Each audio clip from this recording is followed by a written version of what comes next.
I'm doing my speech on World War II.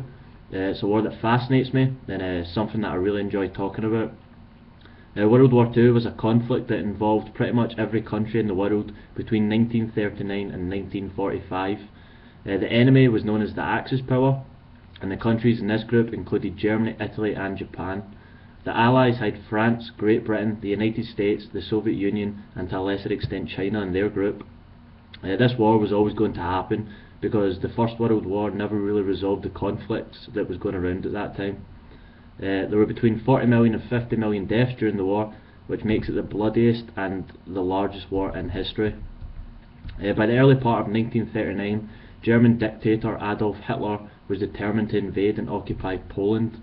Poland had the support of the French and the British if this did happen, but Hitler decided to invade anyway. In response to this, Great Britain and France declared war on Germany on September 3rd at 11 AM. This was the start of World War II. The Prime Minister of Britain during World War II was Winston Churchill, and he was very active in resisting the German aggression. He also played a major role in gathering the Allies, which included the United States and Russia. Winston Churchill actually has his own museum here in Fulton. In 1940, Germany launched its next initiative by attacking Denmark and Norway. They then attacked Belgium, the Netherlands and France. All of these countries were fairly easy to overcome. Later in the summer of 1940, Germany tried to invade Britain, but mainly from the air. The Battle of Britain was Germany's first failure, as the German Air Force was unable to defeat Britain's Royal Air Force. In 1941, Germany and Hitler became ambitious and tried to invade the Soviet Union. Although the Germans initially made good progress and advanced deep into Russian territory, the invasion would prove to be the downfall of Germany's war effort. The country was too big, and although Russia's initial resistance was weak, the nation's strength and determination, combined with its brutal winters, would eventually be more than the German army could handle.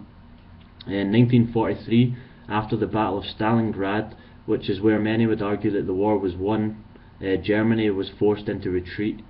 During the course of 1944, the Germans were slowly forced completely out of the Soviet territory. The Russians then went on the attack and pursued the Germans into Europe and right into Germany. In June 1944, British and American forces launched the D-Day invasion. They landed in France via the coast of Normandy. Soon after this, the German army was forced into retreat from that side as well, so by early 1945, Allied forces were closing in on Germany from both the east and the west. The Soviets were the first to reach the German capital of Berlin, and Germany surrendered in May 1945, shortly after the suicide of Adolf Hitler and his wife. Hitler, as everyone knows, was insane. He had many policies that were wrong, including blaming Jewish people for all the problems in the world.